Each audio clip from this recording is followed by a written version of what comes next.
何よりも足りないのはそう覚悟だ。私の持論としてお仕事も人生も面白くあるべきだとは思うけどさ、その覚悟はいくらなんでも面白すぎないかな。黙れ。 I'm literally gonna wait for you. And I see you're gonna be like, nah, I'm not gonna like it. I'm just keep watching. Just subscribe. And you think the clip gonna cut right here, but it's not because I'm still waiting for you to click that like button and the subscribe and the post notification button. So it's been a minute since the new season has started, and to be real with you, this is going to be a really interesting season. We're going to have a bunch of sevens carry us throughout the entire season. This season is not the most impressive in terms of anime, and realistically that's also part of the reason why I do a lot more shorts than long videos, but it doesn't mean that we can't have fun, which brings us to this anime that we're talking about right now, and that's My Hero Academia Vigilante Illegal PDF File 6. Let's just call it My Hero Academia Vigilante, or just Vigilante.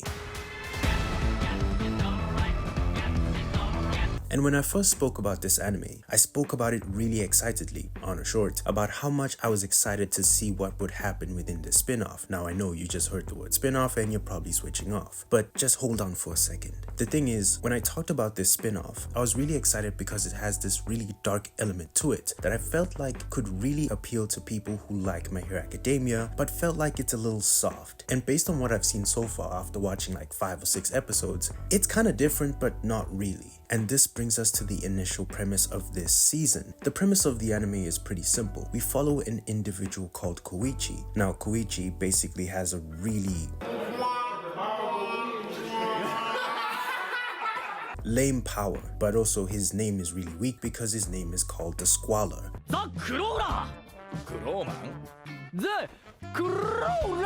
The thing is, Koichi basically wants to be a hero, but the problem is he can't be a hero because he doesn't have a pro hero license, and as such, he takes on tasks being a vigilante. He's not alone. By his side, he has a guy called Knuckle Duster who basically beats people up with knuckle dusters, and then another teammate called Popstep. Now, Popstep is also a idol, but basically she's not really a hero or vigilante, she just tags along. But basically within this anime, the biggest premise is that they're trying to be heroes, but they technically don't qualify because they don't have a license. And as such, you kind of wondered what is the point of this anime. If you've watched My Hero Academia, you kind of feel like you don't need to see that perspective. But truthfully, you do. Being a hero is not as pure as what you think it is. In fact, it seems as though a lot of the heroes are located in big locations, and as such, people who live in smaller places or more discreet places go through suffering because of villains and criminals, and as such, the world is extremely dangerous for most people who live out of the reach of heroes. And this is where you start to understand the importance of vigilantes, because these are individuals who are close within that neighborhood or area who want to make a difference, but they're technically not qualified and they're kind of criminals and they should be stopped. Despite this, they want to make a difference, and this is one of the most interesting perspectives about this anime, is the fact that they're doing something that is illegal, even though when you watch My Hero Academia, you have this belief that being a hero or trying to help people will never be punished, but it kinda is if you are a vigilante, because the truth of the matter is being a vigilante is extremely dangerous, and you see this within the normal tasks that they get into, because this is basically like you just waking up one day and deciding to be a hero. Bad things could happen to you, and this is what this anime explores, and I think that this selling point of this anime gives you a refreshing perspective on My Hero Academia, because you understand what it takes to be a hero, but also what happens if you want to be a hero but can't be one. And this is where individuals like Koichi and Knuckle Duster come in, because it blurs the lines between being a hero and being a vigilante. What does it really mean to be a hero, and what does it take to be a hero? Is it simply just because you have a license, or is it all of the things that the other anime has taught us? The will, the desire, the wanting to make a difference. It seems as though there's a more realistic perspective than what My Hero Academia gave us, and I think that this is the anime that some people might have wanted in terms of My Hero Academia, because Stain was one of the most interesting characters for a reason, but now we're getting a glimpse into the world that he came from and what can happen there, showing you that it's not easy being a hero. It's more of the grimy perspective of what it takes to be be a hero, it's not always just one day being recognized by All Might and becoming the greatest hero. It's a bit harder than that. But if that's something that wouldn't intrigue you, I don't think that this anime can do anything more to make you want to watch it, because that's the biggest selling point. And this brings me to the negatives of this anime. Truthfully, if you don't have an interest in My Hero Academia, there's nothing that it can do to make you want to watch it. But also, because it's a spin-off, most people might feel as though it's kind of just like watching filler. To a certain degree, it has its own uniqueness, and it's been shown to actually be before My Hero Academia, which makes it intriguing. If you're a fan of My Hero Academia, this gives you more lore into the world that really is useful and intriguing. But if you don't have that desire or want for that lore, it's not gonna do much for you. It's just gonna feel like filler. It really is an anime where you make the most out of it because of your love and desire and passion for My Hero Academia. Without it, you're not gonna enjoy it. This is where I'm at kind of a crossroads with this anime.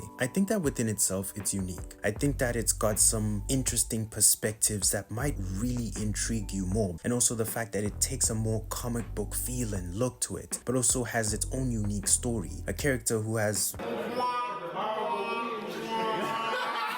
weak powers, but still showing you something that really ignites that fire that makes you fall in love with My Hero Academia. But the problem is, if I were to try and suggest it to someone who doesn't like My Hero Academia or hasn't watched My Hero Academia, it's gonna be a pretty difficult thing to sell, because even though it is fascinating, at this point, if you haven't watched My Hero Academia, you probably aren't watching it for a reason. So to find someone who would just want to watch a spin-off would be extremely difficult. And as such, I think that a lot of people might not even hear about this anime because you either have to know. If you don't, you're not gonna watch it. And that's the problem with this spin-off so far. I think that it still needs a moment where it's able to shine on its own and really define itself as a good anime. But the problem with it being labeled a spin-off means that it doesn't have that high of a ceiling in terms of potential, which makes you not that interested in possibly watching it. So it kinda is a little tricky. Overall with this anime, I think that if you're looking for something that's fun, that's exciting, this is the anime for you.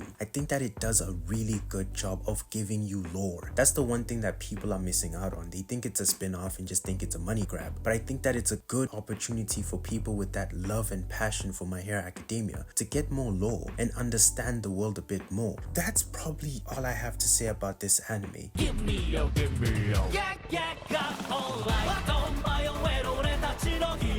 Oh yeah, the opening is fire. If you're looking for something really special, this might not be it, but it's still really fun. 君の瞳が助け求め